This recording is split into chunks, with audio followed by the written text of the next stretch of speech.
नमस्कार दोस्तों, आपका मेरे YouTube चैनल शिव भक्ति में स्वागत है। आज मैं आप लोगों के सामने एक नई कहानी लेकर आई हूँ। अगर आपको ये कहानी पसंद आए तो वीडियो को लाइक और चैनल को सब्सक्राइब जरूर करिएगा। तो चलिए बिना समय गंवाए वीडियो स्टार्ट करते हैं। कोमल की शादी को 3 साल हो गए, लेकिन इस बीच वो एक बार भी अपने पीहर नहीं आई। माही उसकी डिलीवरी पर उसकी ससुराल गई थी और वहां से वापस लौटने के बाद अपने हर परिचित से अपनी बेटी के सुखी जीवन की प्रशंसा करते थकती नहीं थी। सुधाकर पल भर कोमल का बिछोह बर्दाश्त नहीं करता। कोमल भी उससे अलग नहीं रह सकती। मेरी अनुपस्थिति में उसकी देखभाल कौन करेगा, यही उसकी एकमात्र चिंता रहती है। तभी तो मुझे जाना पड़ता है उसकी ससुराल। खुश होकर उसकी माँ ऐसे हंस देती जैसे उसके जैसा दामाद तो चिराग लेकर भी ढूंढने से नहीं मिल सकता। कोमल के पिता भी जब तक संतुष्ट भाव से कह दिया करते। मैं अच्छी तरह जानता था कि इस रिश्ते से कोमल सुखी रहेगी। फैलती हुई बेल को उचित समय पर सहारा मिल जाए तो वो भली भांति पनपता है। पूरे 2 वर्ष से कोमल के सुखी जीवन की यह गाथा सुनता आ रहा था। मुझसे शादी न होने पर भी वो सुखी हो गई। कद 5 फुट, चेहरा कुरूप, विकलांग कोमल का पति मेरी तरह किसी यूनिवर्सिटी का प्रोफेसर नहीं था। खूबसूरती की बात रहने दी जाए, लेकिन वो शरीर से भी स्वस्थ नहीं। कोमल को नायक के बदले जोकर मिला। ऐसे इंसान से हंसी मजाक तो संभव था, प्रेम नहीं। किंतु वो मूर्खा इस जोकर को अपना आदर्श नायक समझने लगी, या फिर शायद उसकी अपार संपत्ति ने ही उसका मन मोह लिया। यह सवाल मुझे लगातार चुभ रहा था, लेकिन कोई संतोषजनक समाधान नहीं ढूंढ पा रहा था। मैं तो ये उम्मीद लगाए बैठा था कि उससे मिल कर आने के बाद कोई मेरे पास आकर कहेगा। एकांत में अनमनी होकर वो लंबी लंबी सांसें भरती है। उदास के बादल उसे श्यामल बना देते हैं तो मैं खुशी से नाच उठता, लेकिन कहीं से भी मुझे ऐसी बात सुनाई नहीं दी। इतना तो निश्चित था कि वो मुझे भूली नहीं थी, भूल भी नहीं सकती थी। कभी हम दोनों ने एक दूसरे को जीवन एक साथ निभाने का वचन भी दिया था। उसी नाते मुझे अभी भी ऐसा लगता है जैसे कोमल पर मेरा पूरा अधिकार है। किंतु वो तो मुझे खोकर भी बहुत खुश थी। मैं हैरान था कि अपाहिज और कुरूप व्यक्ति पर स्वर्ग की अप्सराओं से रूपवंती कोमल कैसे अपना प्रेम न्योछावर कर सकी। उसकी शादीशुदा जिंदगी में कहीं न कहीं कोई दुख होगा अवश्य, ऐसा मेरा विश्वास है।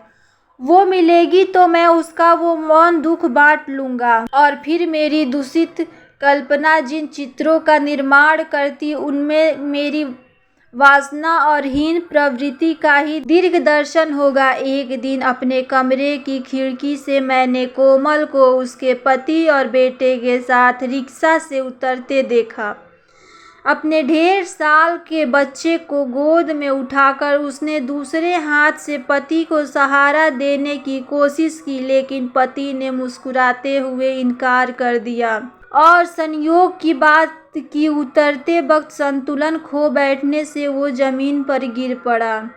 कोमल जोर से चिल्ला पड़ी। उसकी आंखों से आंसू छलक आया, लेकिन उसका पति बिना किसी का सहारा लिए उठकर खड़ा हो गया, ये दिखाने के लिए जैसे वाकई कुछ नहीं हुआ है। जब वो आहत पांव से दिन रात घूमता रहता तो दूसरे दिन लाचार होकर उसे बिस्तर का सहारा लेना पड़ता। पूरे सप्ताह भर वो बिस्तर पर ही रहा। कोमल 1 मिनट के लिए भी उसे अकेला नहीं छोड़ती थी। मैं जब भी उसकी तबीयत पूछने उसके घर जाता तो वह उस 30 साल के बच्चे की परिचर्या में ही लगी दिखाई देती। एक दिन मैंने उससे पूछा, कोमल मेरे घर नहीं आओगी क्या? जरूर आऊंगी, तुम नहीं कहते तो भी जरूर आती, मेरा कुछ काम भी है। अपने अंतस में सजोई पीड़ा का 2 क्षण मुझसे आलेख करके मेरा संभल पाने के अतिरिक्त कोमल को मुझसे भला और क्या काम हो सकता था। लेकिन मेरी ये सोच गलत थी। एक दिन मैं कोमल से मिलने उसके घर पहुंचा तो पति पत्नी के बीच संवाद चल रहा था।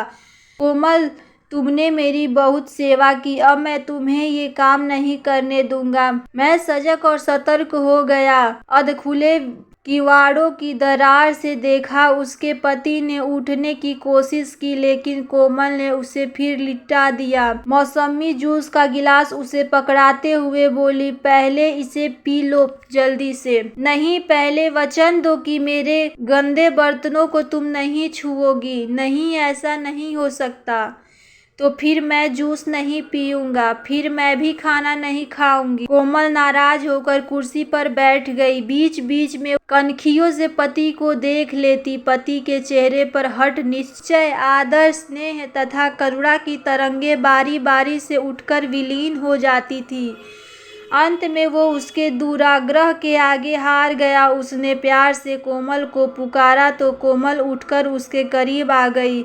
क्या कहते हो? कोमल के दोनों हाथ अपने हाथों में लेकर उसका पति बोला, ये हाथ कितने सुंदर है ना? हाँ हैं। ये आंखें कितनी सुंदर है ना? ये कोमल कितनी सुंदर और अच्छी है ना? कोमल स्नेह उसके बदन पर हाथ फेरती हुई बोली, जब तुम मेरे हो, तुम्हारा शरीर मेरा है, तब उसकी पीड़ा भी मेरी हुई ना?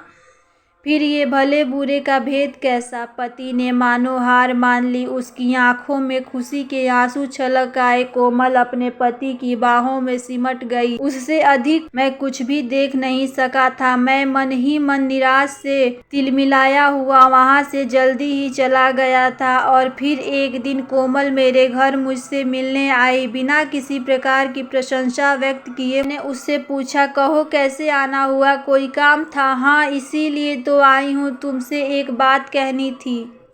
कहो। अब तो तुम लेक्चरर बन गए हो, जल्दी ही प्रोफेसर भी बन जाओगे। शादी करने का विचार नहीं किया है क्या? मैं मन ही मन चौंका लेकिन चेहरे पर आश्चर्य आने नहीं दिया। शादी की भी एक उम्र होती है। मुझे जोर से हंसी आ गई। मैंने मजाक करते हुए कहा, शादीशुदा लोग दूसरों को भी शादी कराने के लिए अधीर होते हैं। Marriage is a bliss. खुद अनुभव करके देखो। मेरी एक सहेली है, उपासना, कहो तो उससे तुम्हारे रिश्ते की बात चलाऊं। रंग सांवला, चेहरे पर चेचक के दाग है, लेकिन स्वभाव बहुत सरल है। लड़की अच्छी है। सही कहा, रंग सांवला, चेहरे पर चेचक के दाग, वैसे लड़की अच्छी है। गृहस्थी केवल रंग से नहीं चलती, वो अपने स्वभाव से तुम्हें मोह लेगी। मैं मौन रहा। सिर्फ व्यंग्यात्मक मुस्कान चेहरे पर स्पष्ट थी। कोमल शांत स्वभाव से बोली, मुझे ही देखो। दूसरों को मेरे पति की शक्ल सूरत साधारण लगती होगी, लेकिन कोई मेरी नज़रों से देखो तो पता चले कि इस संसार में मेरे पति से खूबसूरत इंसान कोई दूसरा नहीं। उनका ये रूप सिर्फ मैं ही देख सकती हूँ। मेरा मन में शैतान जागा। स्वर में तीव्रता आने लगी। कोमल के शब्दों से मेरा संयम डगमगाने लगा। तुमने तो अपनी आंखें बंद कर ली कोमल, लेकिन इसका ये मतलब नहीं कि सभी वैसे ही करें। तुम्हारा सौभाग्य ही है कि तुम्हें दोनों आंखें बंद करके चलने वाला पति मिला है। क्या मतलब? कोमल का रोष उसके चेहरे से स्पष्ट झलक रहा था। मैं एक विभक्त हंसी हंसा। क्या तुमने अपने पति को बताया है कि एक रात मेरे साथ भाग चलने के विचार से तुम मेरे घर आई थी और तुमने ही मुझे इसके लिए उकसाया था? मेरे विवेक और संयम पर शैतान अब तक हावी हो चुका था। कोमल की आंखें जैसे अंगारे उठने लगी थी। उसी समय मुझे एहसास हुआ कि कोमल से मुझे जैसी उष्णता चाहिए थी वो वहाँ नहीं थी। वहाँ भी सिर्फ बर्फीली चट्टान की ठंडक। का हाथ अपने आप मेरे हाथ से छू गया। उसी समय उसका पति कोमल कोमल पुकारता हुआ वहाँ पहुँचा। हम दोनों को देखता हुआ बोला, बातचीत चल रही है, चलने दो चलने दो। उसे कमरे से निकलते देखकर कोमल ने पुकारा, सुधाकर बोलो। निर्विकार मुद्रा से वो घूमकर दरवाजे पर खड़ा हो गया। यहाँ क्या चल रहा था? ये समझाने के लिए कोमल ने मेरा हाथ थाम लिया और बोली, हाँ अब तुम जाओ, मैं अभी आती हूँ।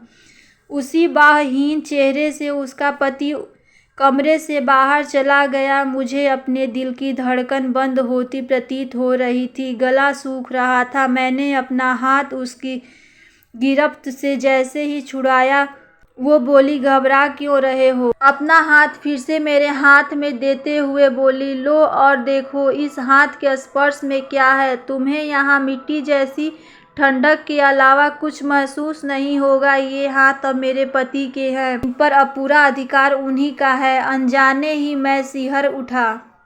कोमल फिर बोली, एक माँ का हाथ पकड़कर तुम्हें क्या मिलेगा? बोलो, बस करो कोमल, मैं चिल्ला पड़ा। पर वो कहती ही गई, दुनिया की नज़र में मेरे पति कुरूप होंगे, पर मेरे लिए नहीं। जानते हो, जिस तरह एक माँ की नज़रों में उसका बच्चा कभी कुरूप नहीं होता, उसी तरह एक पत्नी के लिए भी उसका पति कभी कुरूप नहीं होता। शरीर में बाहरी रूप से कमी हो सकती है, परंतु आत्मा कभी कुरूप नहीं हो सकती, और प्रेम कभी शरीर से नहीं आत्मा से किया जाता है। मैंने अपने विगत जीवन की सारी बातें सुधाकर से कह दी है, एकदम नया कलेवर लेकर उनसे मिली, तभी तो सुधाकर का प्रेम पा सकी। दुनिया वालों को जैसे वो दिखाई देते हैं, मैंने उनसे एकदम निराले रूप में ही पाया है। कोई मुझे उनसे दूर नहीं कर सकता। उनके सामने मैंने तुम्हारा हाथ इसीलिए पकड़े रखा ताकि तुम्हें दिखला सकूं कि उन्हें मुझ पर कितना विश्वास है। वो जानते हैं और समझते भी हैं कि मैं उनकी हूँ, सिर्फ उनकी। कोमल इतना कहकर चुप हो गई। उसकी आंखें भर आई। अब तक मैंने भी अपना खोया संयम पा लिया था। आवेग से सिसकते हुए मैंने कोमल के पांव पकड़ लिए। अगर आपको ये स्टोरी अच्छी लगे तो चैनल को सब्सक्राइब जरूर करें।